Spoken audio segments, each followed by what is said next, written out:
Hey, what's good guys? Keaton here. So I'm one of those people that can barely get through a full day on my phone, but today the game changes forever. So this right here is a phone that can last a minimum of 4 days.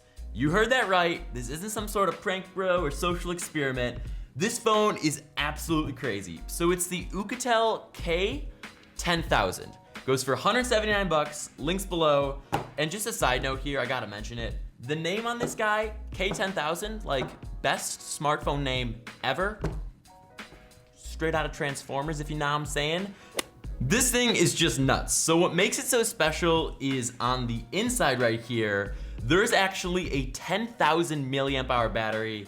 And I don't know if you guys can tell this from here, but this is what makes the phone so damn fat. I kid you not. It's because this is the biggest battery I've ever seen in a smartphone. And damn, you chunky. Now, one thing I don't usually mention is specs on a smartphone. And that's just really because all smartphones are pretty much the same in 2016. They all work, they're all fast. But the K10000 is a little bit different. It's not really 2016 ready, if that makes any sense. So this guy has a 5.5 inch display. It has a 720p resolution. So what that really means is the resolution on this guy is definitely lower than pretty much most smartphones from 2015 and 2016 out there, and it is definitely noticeable. So on the back, you got an 8 megapixel camera, which is all right. I mean, you don't really see too many phones having an 8 megapixel camera in 2016. It's got 2 gigabytes of RAM. It's running Android 5.1, so last year's generation of Android. Yeah, it's not the best in terms of specs. So this phone feels insane in the hand. And like, I don't always say that about every single smartphone out there just because like they kind of all feel the same. Like, I swear, I'm telling the truth.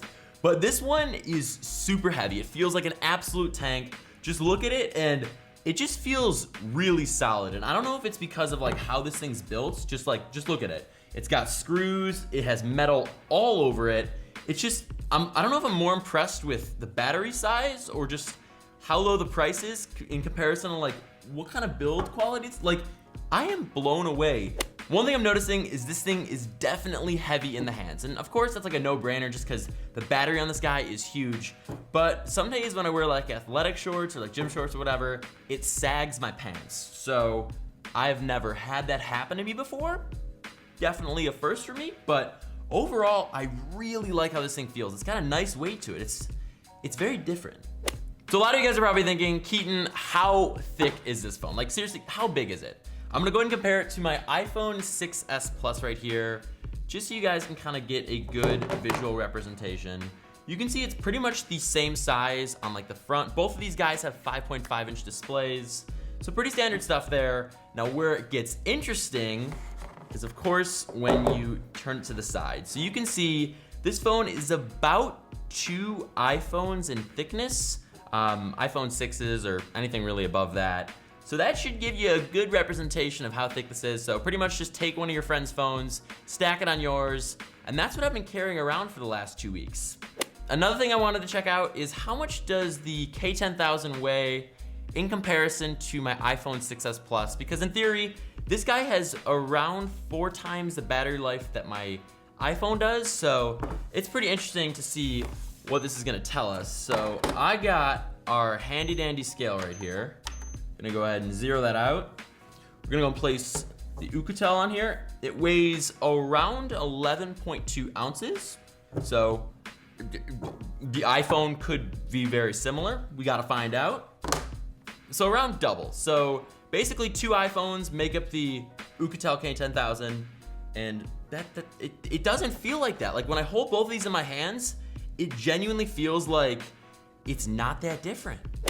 So this phone has a huge battery. We already know that. But how does it function as just a regular phone? After using this for around 2 weeks, it functions okay. I mean, it's definitely usable in comparison to like a Samsung Galaxy S7 or my iPhone 6s Plus here. Those phones are bangers in the streets. Those phones are great. This, you know, it has its occasional lag, its occasional hiccup. I mean, for $179, I can't really complain. Since you're pretty much buying this phone for the battery life and not for the usability. But I mean, photos, they look decent. Let me fire up the camera app here.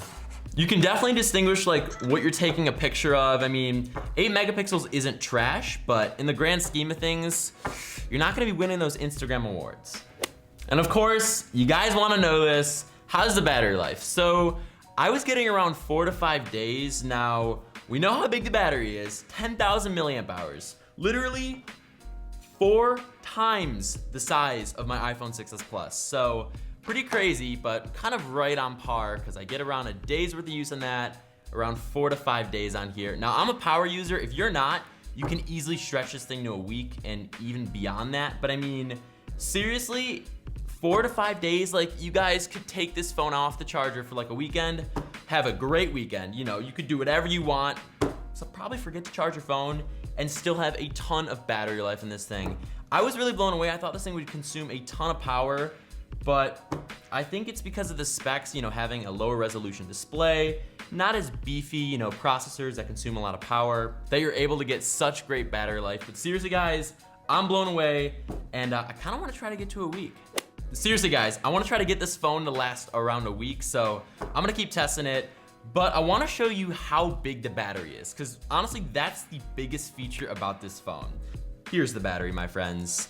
This is that fat ass battery. You can tell like there's 2 batteries taped to one another. So when you hold it up to my iPhone right here, the battery is legit about 1.5 iPhones. So this is the future of smartphones. Please, please put these kinds of batteries in like iPhones and like the new Galaxy S8. You'll do us all a favor. So in conclusion, I would totally recommend the K10000. The battery life is insane, and the fact that it goes for 179 bucks and you get like this build quality, I mean, it feels like you're getting a really good deal, and you kind of are just like, what corners are they cutting? I mean, of course it's the specs, but like, I was seriously blown away, and you guys are gonna love it. So that's pretty much it for this video. If you guys enjoyed it, a like rating would be really awesome. Go and get subscribed if you're new around here. Just hit that little icon right there, and you go ahead and get subscribed for my new videos coming out. And yeah, I'll see you guys soon. Peace.